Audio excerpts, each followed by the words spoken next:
temos encontrado aqui por um certo tempo, embora 2 vezes ao ano, né? Mas possivelmente fazendo novos amigos hoje, nesta oportunidade que se renova para que estejamos juntos aqui nesta casa, festejando, confraternizando e estudando, acima de tudo, a doutrina espírita como um alimento espiritual para nossas almas, de forma a nos tornarmos cada vez mais criaturas melhores a cada dia. Que Jesus nos abençoe, nos proteja e nos envolva neste clima de amor e de fraternidade. A questão 756 do Livro dos Espíritos. Kardec pergunta aos espíritos: a sociedade de homens de bem será um dia expurgada dos seres ou dos espíritos malfazejos? A sociedade de homens de bem será um dia expurgada dos homens ou dos espíritos ou dos seres malfazejos? E os espíritos respondem a Kardec: sim. Gradualmente eles desaparecerão da terra. E tanto quanto aqueles que ali habitem evoluam, o bem predominará.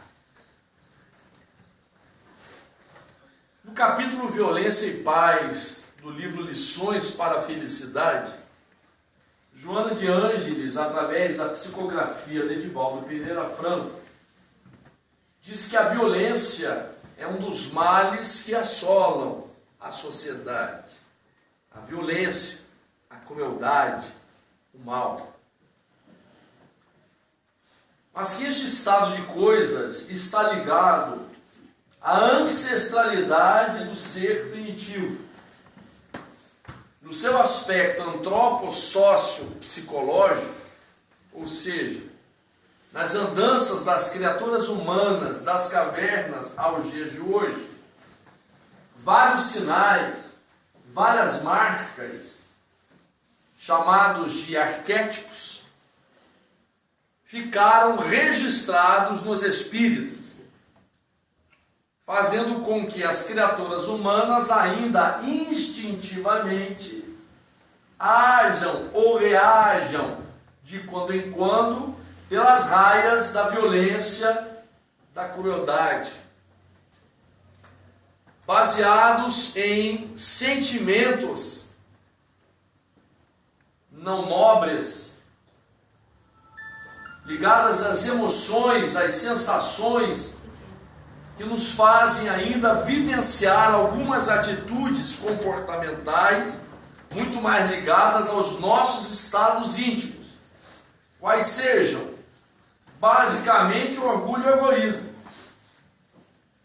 mas que trazem no seu bojo de atitudes comportamentais, nas raízes do orgulho e do egoísmo, o amor próprio, a raiva, o ressentimento, a mágoa, a ira, o ódio.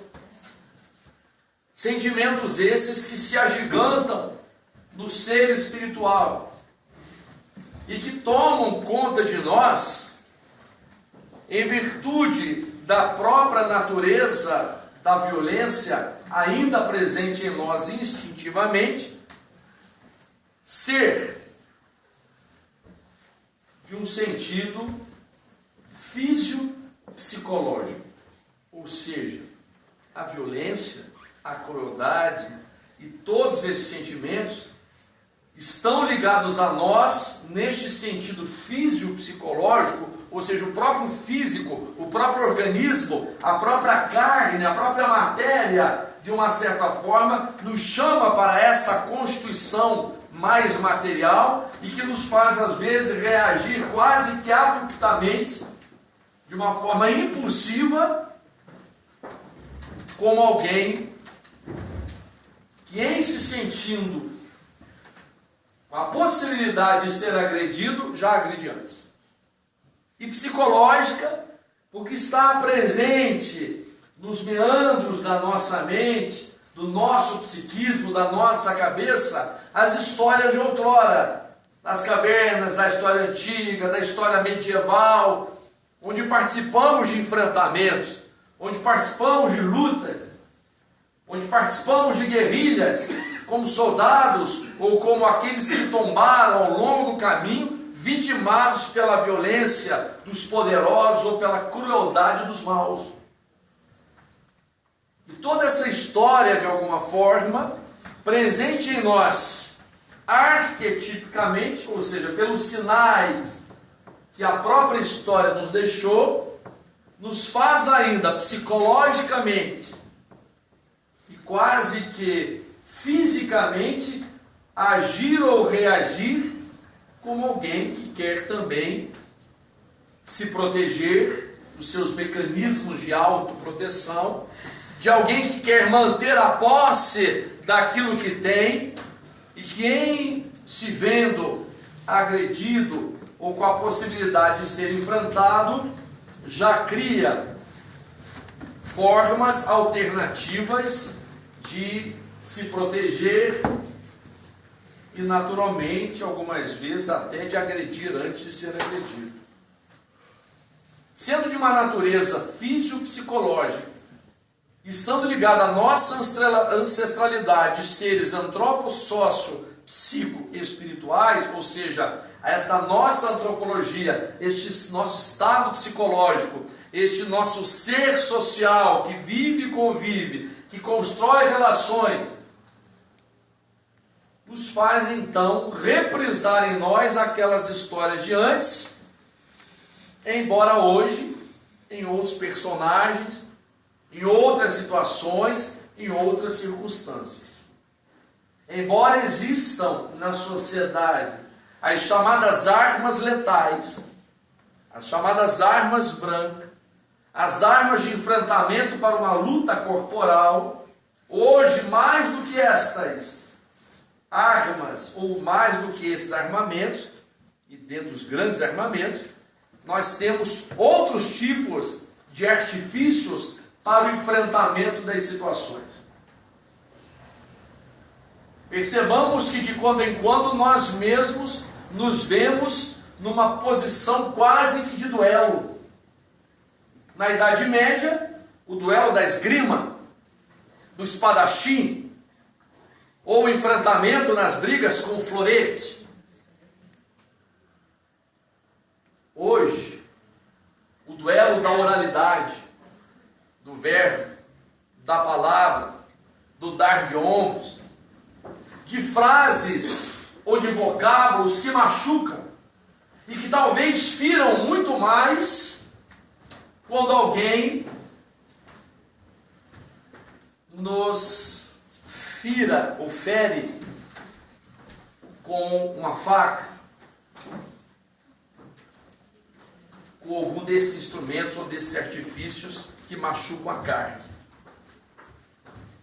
Embora a dor física nos leve também a um certo desconforto, mas com a dor física, ou mesmo com a nossa estrutura orgânica ferida ou aberta por alguma situação, aquilo de alguma forma se curará. Particularmente com os avanços da medicina e do trato do físico humano. Como tratar uma ferida aberta no espírito? Como curar? Sem se contar aí então com o analgésico, ou com a morfina, ou com algum procedimento cirúrgico que possa arrumar, ajeitar, dar conta daquele ferimento, para alguém que venha nos ferir com a expressão: eu te odeio, você não é nada para mim, por que você não morre? Por que você não vai embora? Onde é que eu estava com a cabeça que eu aceitei viver com você? Expressões que de forma aguda e grave machucam a alma e também são violentas, são cruéis. não machucando o físico, mas machucando a estrutura do ser espiritual, machucando a alma. Como deixarmos de sentir esta dor provocada por uma frase, por uma expressão, por um vocábulo qualquer que venha nos agredir ou nos atacar frontalmente? Ou como alguém se veria livre de uma dor provocada por nós, neles, no outro, a partir do momento em que também usamos da indiferença, de olhar glacial, de um não interesse pela vida do outro, do silêncio mortal, da frieza. E esta temática, então, embora ligada também à questão da violência, da crueldade existente no mundo, mas Joana de Ângeles faz ali um contraponto para que, embora nós nos sintamos às vezes muito bem, porque já não estamos agredindo ninguém fisicamente, não estamos querendo matar ninguém, às vezes até dizemos, se eu pudesse eu matava fulano. Ai, se eu pudesse. Mas esse se eu pudesse, nos parece já uma sanção, um freio moral existente em nós, que a gente até lança a ideia, mas de alguma forma, no fundo, não queremos realmente realizar tal fato. Diante não só das sanções penais, diante das regras existentes nas leis que regem a sociedade humana, mas porque de alguma forma também não queremos mais isto para nós e carregar este peso sobre os ombros. Mas não há somente esta forma de matar alguém, atacando com uma arma letal ou mortal. Podemos matar alguém todos os dias, aos poucos, com a nossa indiferença, com o nosso silêncio. A morte da alegria, a morte do entusiasmo, frases repetidas todos os dias para alguém com quem se convive, matando-o aos poucos e atacando-o nas suas resistências morais. Se não dentro de casa, às vezes na escola, na rua, na vizinhança, hoje chama-se inclusive de bullying. Frases ditas contra o outro, de preconceitos raciais, de preconceitos sobre a estrutura física dos magros, dos gordos, dos cabeludos, dos carecas, de homens e mulheres, de brancos e negros, de homens perfeitos, daqueles que são deformados ou que têm deficiências, daqueles que têm outras escolhas sexuais. Então vejamos que a presença da violência não está somente ligada à chamada violência física.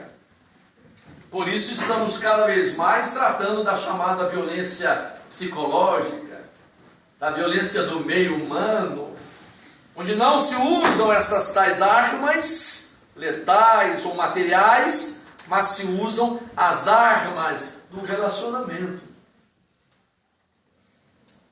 Um olhar enviesado, um sorriso de canto de boca, um dedo que aponta,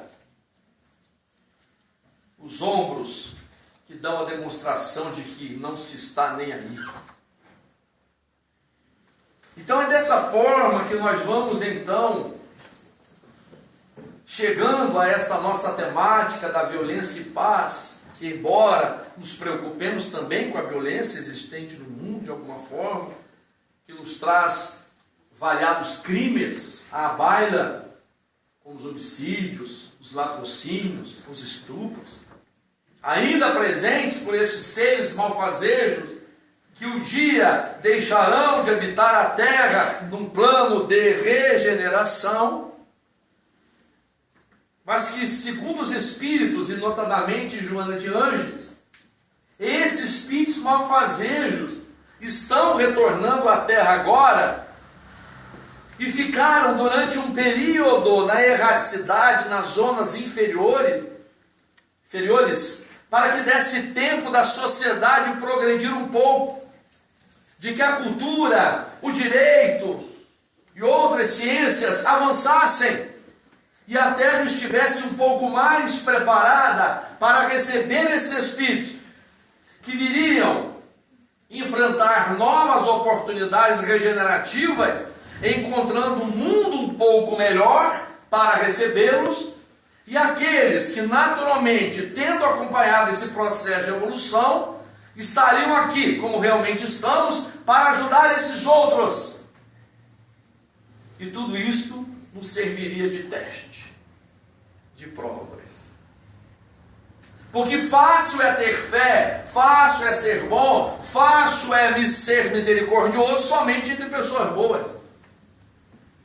Mas provar a sua fé, a sua esperança, o seu otimismo, a sua condição de misericórdia e de compaixão, estando diante de bons, mas também de seres malfazejos, diante daqueles que todos os dias, pelos canais da televisão, ou pelas notícias internauticas, ou pelas notícias de boca a boca, nos fazem repensar a vida, e até para percebermos o quanto nós já o temos como irmão, e entendemos como irmão que ainda não entendeu aquilo que nós já entendemos,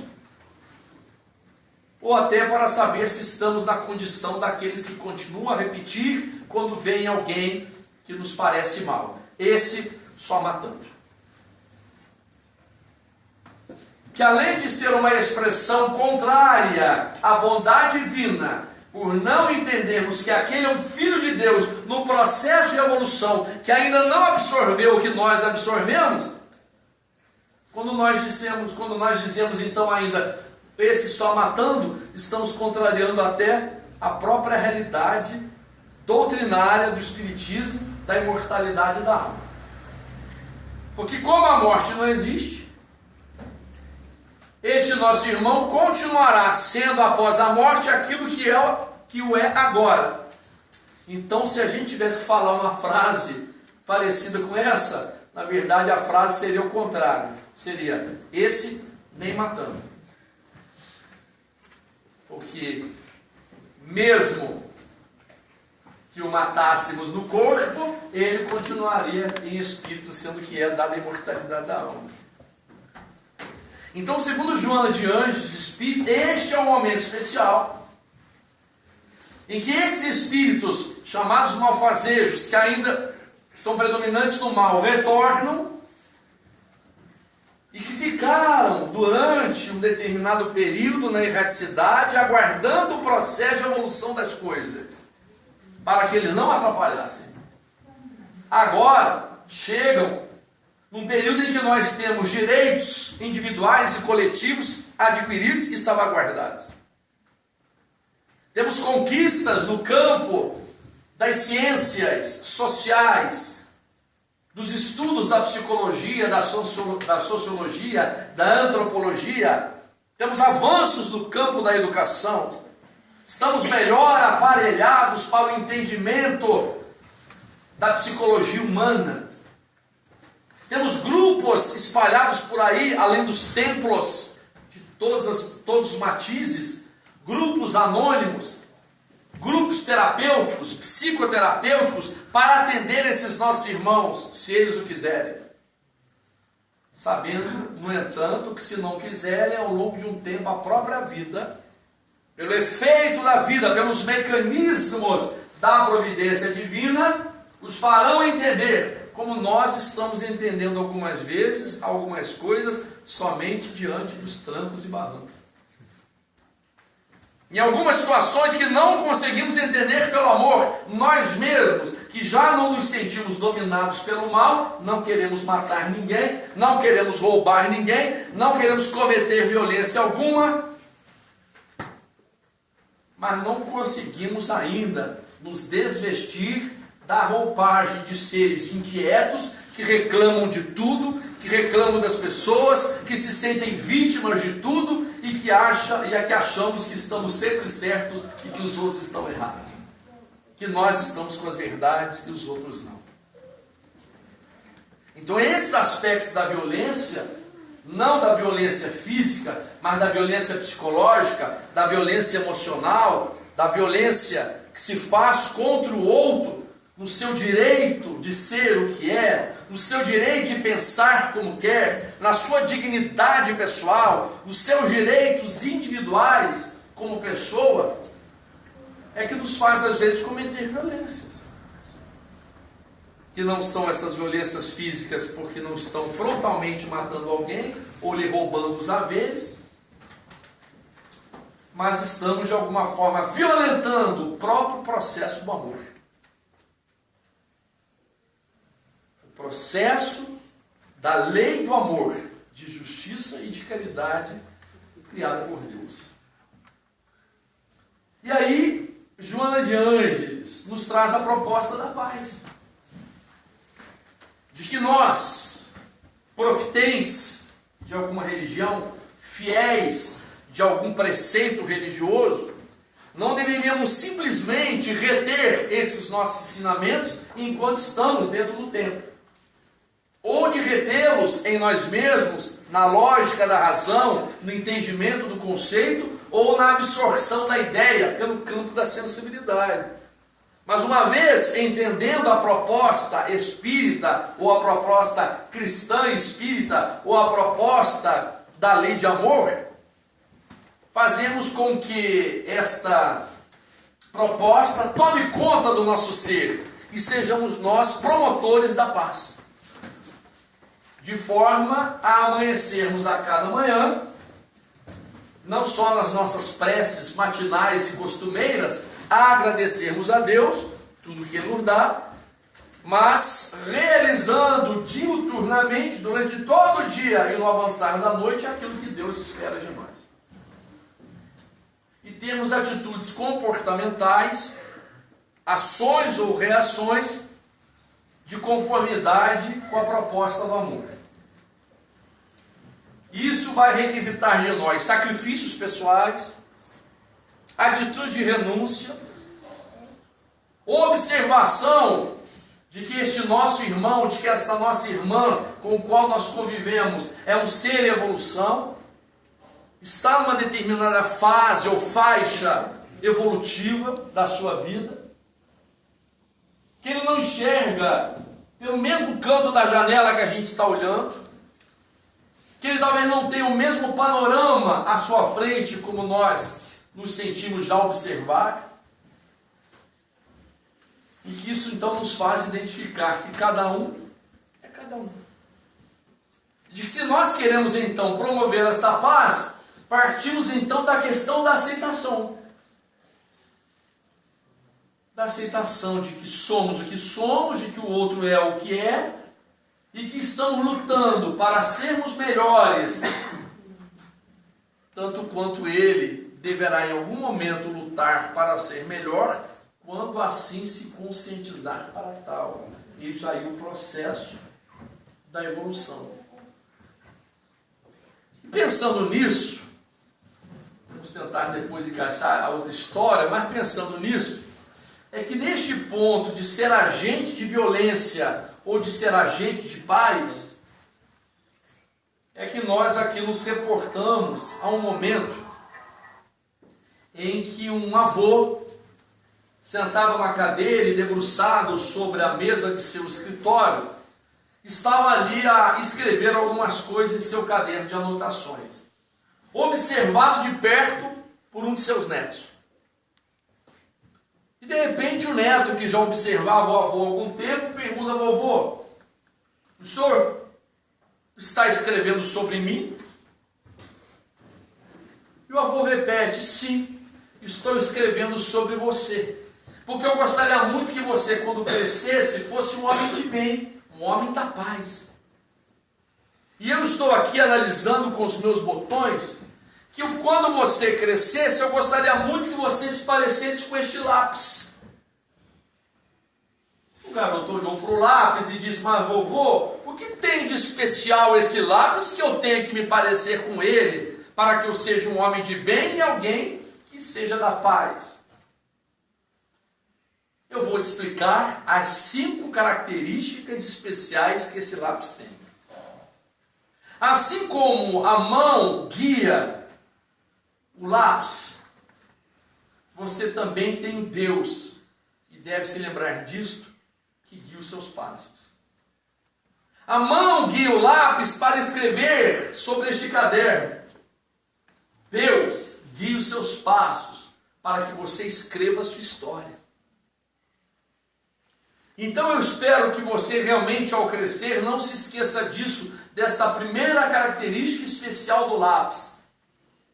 Há um Deus que guia os seus passos, assim como há uma mão que guia este lápis. Entre um parênteses, quando eu fiz a leitura dessa história, me lembrei da resposta dada por Madre Teresa de Calcutá, quando uma vez entrevistada pelo jornal A Voz das Misericórdias, e quando um jornalista lhe perguntou: senhora, qual a importância da sua obra? E ela respondeu: eu sou apenas um lápis nas mãos de Deus, a vontade é dele. Há uma mão que guia o lápis, há um Deus que guia os seus passos. E esta relação vivida diretamente da criatura com o Criador, do filho da filha com o Pai, nos permite então entender a nossa natureza espiritual e permite identificar o quanto Deus nos ama e o quanto nós precisamos valorizar este amor, para que sejamos homens e mulheres de bem e promotores da paz. Mas, vovô, essa é a primeira qualidade essencial do lápis. De que há uma mão que guia o lápis, eu preciso entender que Deus guia os meus passos. E a segunda qualidade? A segunda qualidade do lápis é que em alguns momentos ele será apontado. E parece que quando se faz apontar o lápis, ele vai sofrer. Mas ao final de tudo, ele estará mais afinado. Alguns momentos, filhinho, você será apontado pela vida. A vida lhe trará certas situações e circunstâncias que parecem sofrimentos, tribulações, até violências, criadas por um processo natural de ação e reação da vida. Mas será o seu momento de estar sendo apontado. Algumas vezes lágrimas serão vertidas. Algumas vezes o coração estará pesaroso, cheio de dores, de privações, em processo de desilusões, de desgostos vividos. Mas é o momento em que você está sendo apontado, e ao final de tudo, estará mais afinado, mais preparado para as coisas de Deus, preparado para a vida. Então entenda que você vai crescer e será apontado, como o lápis é apontado, mas depois fica com a ponta mais fina. E a terceira qualidade, vovô, o senhor me disse que são 5. Pois é. A terceira qualidade é que, assim como o lápis escreve algumas coisas que deverão ser apagadas, você deve se permitir também apagar os erros. Os erros são naturais. Você dirá de coisas que não gostaria mais de dizer. Você falará coisas que de repente aparecerão na sua boca quase que instintivamente ou impulsivamente. E que depois, refletindo melhor, gostaria de apagá-las. Você fará coisas que irá se arrepender mais tarde, e com a cabeça que terá mais tarde, pensará e relembrará como é que eu fiz aquilo. Se fosse hoje, com a cabeça que eu tenho hoje, eu não mais faria. Mas permita-se apagar os erros. Os erros podem ser apagados com a reparação de danos. Realizada a violência, provocada a guerra, busque a paz, seja a luz, amenize, peça perdão, dê o perdão. Desculpe, tolere, tenha misericórdia, tenha compaixão, pense o bem, converse, dialogue, troque ideias, procure, vá em busca, vá atrás, não perca tempo. é possível apagar os erros. A quarta qualidade essencial do lápis, para que você possa ser um homem ou uma mulher de bem, ser um promotor da paz, é de que não importa o tipo da madeira do lápis, não importa a configuração material do lápis, o que importa é o grafite, é o que está por dentro. O que importa não é o que você é por fora, a tua constituição física, a tua beleza, os teus cabelos, o teu corpo. O que importa é o que você é por dentro, o teu grafite, as qualidades do teu caráter. Não se preocupe tanto então com o que você é exteriormente, preocupe-se com aquilo que você é interiormente, com as qualidades essenciais do seu ser. E busque cada vez mais ser este grafite luminoso, este grafite com muitas capacidades que Deus lhe deu e que deverão ser desenvolvidas. O que importa, querido, não é a tipificação do lápis, mas é a natureza do grafite existente nele. E a quinta qualidade essencial do lápis é de que o lápis deixa marcas. E assim como o lápis, você deixará marcas em si mesmo e nas outras pessoas. Estará escrevendo a própria história, deixando marcas no livro da vida, mas deixará marcas nas vidas das pessoas com as quais você conviver. E escreverá junto uma história conjunta, coletiva. Nós estamos, querido, escrevendo a nossa própria história individual e uma história coletiva de um planeta em evolução. Há situações que lembram a violência, a guerra, a guerrilha, a destruição, o despotismo, desilusões, fragilidades, confrontos, corrupção, miséria. Mas há de um outro lado as marcas também de felicidade, de amor, de lágrimas vertidas, derramadas, de encontros e reencontros após os tais desencontros, reconstrução de verdadeiras ruínas que parecem fazer ressurgir a primavera, quando as ruínas muitas das vezes são as criaturas humanas e a primavera a esperança em Deus, como nos diz irmão X no livro Boa Nova, capítulo Maria de Magdala. As ruínas podem ser as criaturas humanas, mas a primavera será a esperança em Deus. De seres malfazejos que vão em algum instante passar a enxergar, a ver aquilo que antes não enxergavam.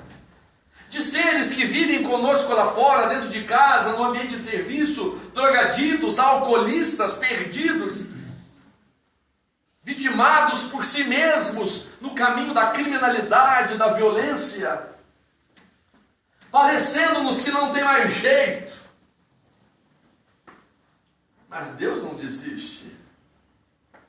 Deus não desiste de filho algum, e ovelha nenhuma ficará desgarrada do bom redil, do bom pastor.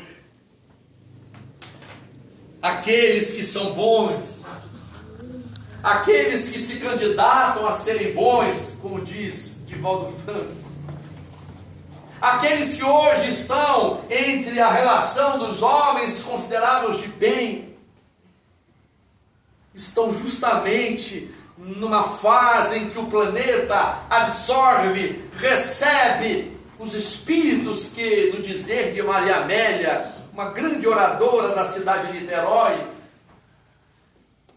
no momento em que a Terra recebe espíritos após a abertura dos portões do umbral,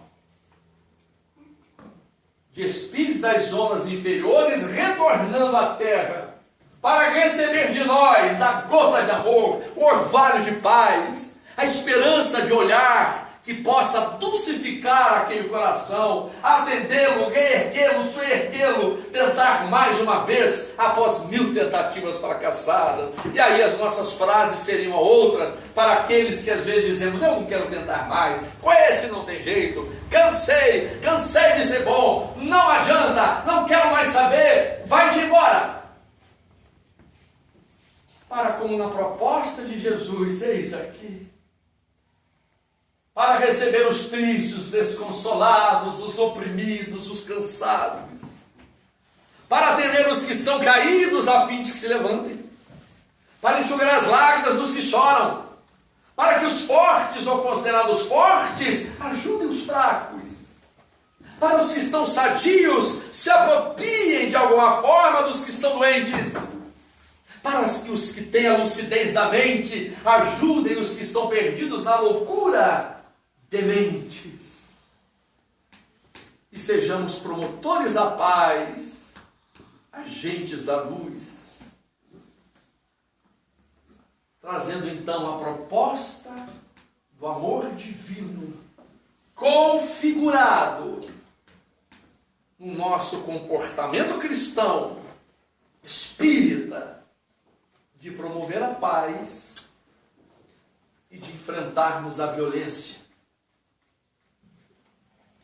como os primeiros cristãos enfrentaram a violência das grandes arenas, dos grandes momentos sacrificiais, verdadeiros holocaustos em que os corpos se viram rasgados pelas feras, mas que no grande testemunho da fé, enfileirados para a morte, cantavam hosanas ao Senhor e elevavam hinos de gratidão ao Pai. Não estamos mais nos momentos das arenas da morte física para testemunhar o cristianismo ou o nosso amor, a nossa fé. Estamos diante, diferentemente das arenas de leões, diante das arenas da vida. Estamos diante de momentos sacrificiais de verdadeiro testemunho, em que devemos então nos apresentar naquilo que de bom já temos, para testemunhar ao outro aquilo que hoje verdadeiramente queremos ser, bem diferente daquilo que temos sido. E o vagalume, passando a voar daqui para lá, a promover luz, a promover a paz, seguido de perto pela serpente e pela cobra. E ele continuando a voar, mas sem sossego, uma vez que a cobra, a serpente, ele estava a perseguir. Quando de repente, ele então vira-se para ela e diz: o que a senhora quer comigo? Porque agora está aqui a me perseguir. Por acaso a senhora quer me comer? Faço eu parte da sua cadeia alimentar? Te fiz alguma coisa? Responde a cobra ao vagalume: não, você não faz parte da minha cadeia alimentar, nem quero comê-lo, mas na verdade eu tenho inveja da sua luz, a sua luz me incomoda.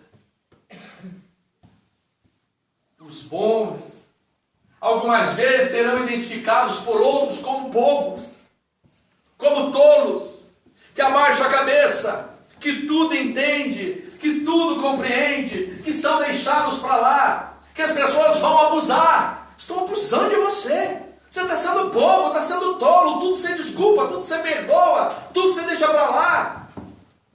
Vagalumes, que continuam a promover a luz, a promover a paz, porque querem cada vez mais praticar o amor de Deus.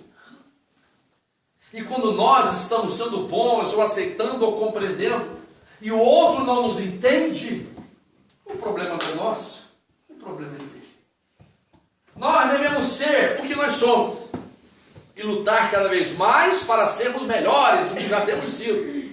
E se o outro não deseja isto, e algumas vezes, inclusive, quer desdenhar, inclusive quer vir fazendo alguns apontamentos sobre as nossas vidas, a gente vai sempre ter que se lembrar daquela expressão popular de que quem desdenha quer comprar.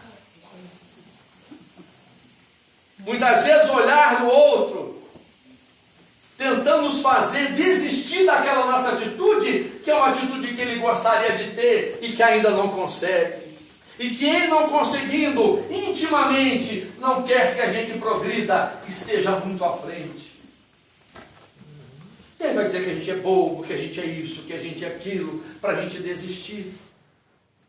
Mas se a gente tem que tentar mais uma vez após 1000 tentativas fracassadas, porque entendemos que é o Deus que guia os nossos passos, porque entendemos que nós temos um grafite, uma natureza espiritual, porque entendemos que a vida já está nos demonstrando isso, está nos dando uma qualidade do viver, para nos fazer reconhecer a grandiosidade de Deus em nossas vidas e o quanto somos pequenos, mas somos importantes para Deus.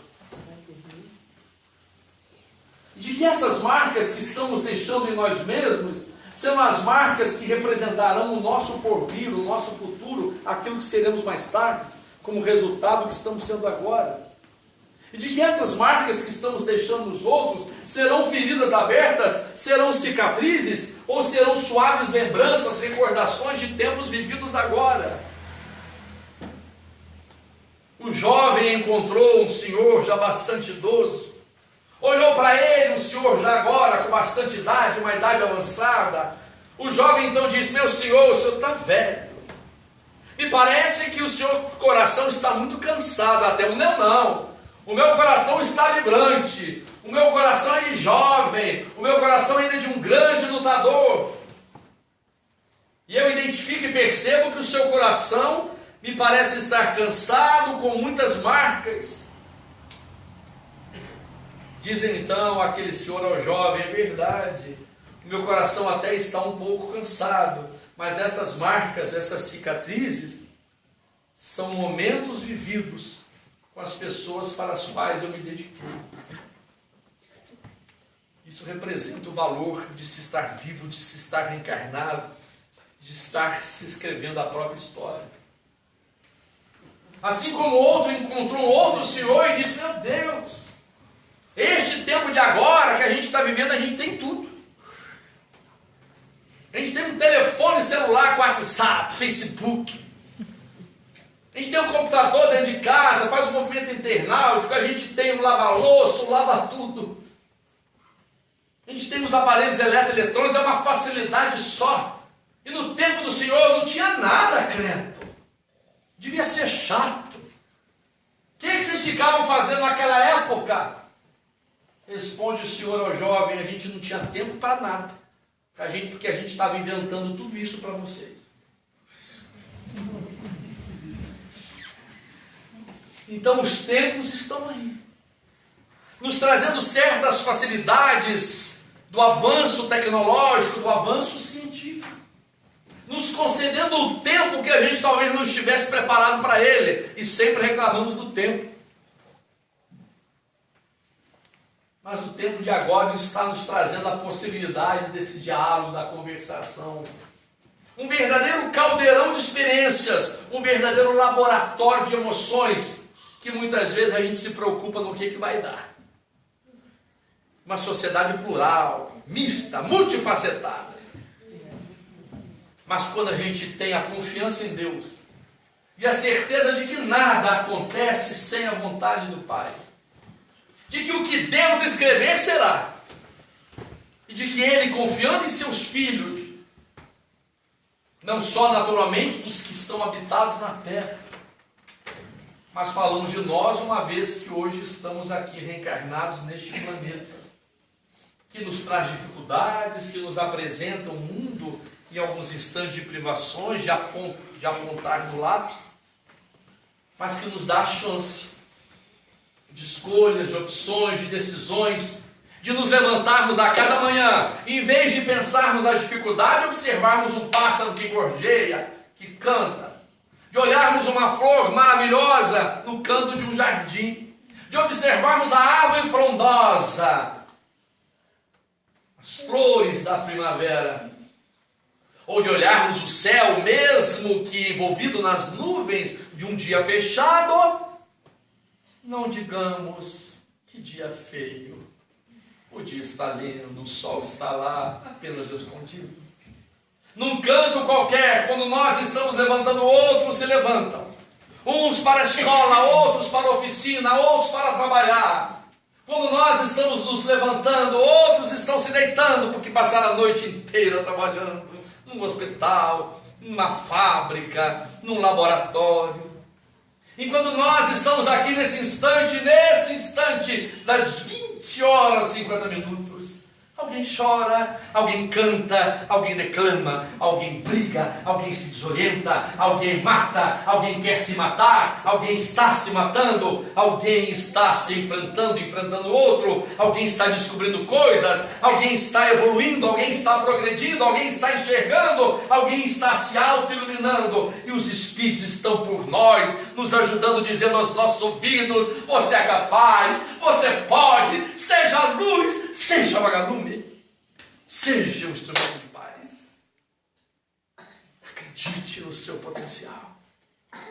Firme-se nos seus propósitos. E a cada manhã, levante-se como este filho e filha de Deus, que sabe hoje das condições que tem para ser metaforicamente um lápis, onde Deus guia os seus passos. Um lápis que vai ser apontado algumas vezes diante dos sofrimentos cotidianos. Um lápis que pode se permitir apagar os seus erros da escrita da caminhada. Um lápis que tem na interioridade um grafite especial, que é o mais precioso, que é o espírito, que é o valor do coração. Um lápis que deixa marcas em si mesmo e que deixa marcas nas linhas da vida das pessoas com as quais convivemos. Entre a violência e a paz, entre o certo e o errado, entre a sombra e a luz, entre o bem e o mal, estamos nós, fazendo as escolhas necessárias conforme o nosso grau de amadurecimento psicológico, a fim de que cumpramos aquilo que Deus, o nosso Pai, espera de nós. E que, sendo assim, diante daquilo que nos atemoriza, diante das situações que muitas vezes nos fazem repensar a própria providência divina, a justiça do Pai, diante de um cenário humano que destrói em nós, muitas vezes, as possibilidades, a vontade, o gosto, não nos esqueçamos de que não estamos sozinhos, de que Deus não desampara ninguém, de que há um fiel guardião ao nosso lado, de que os espíritos na espiritualidade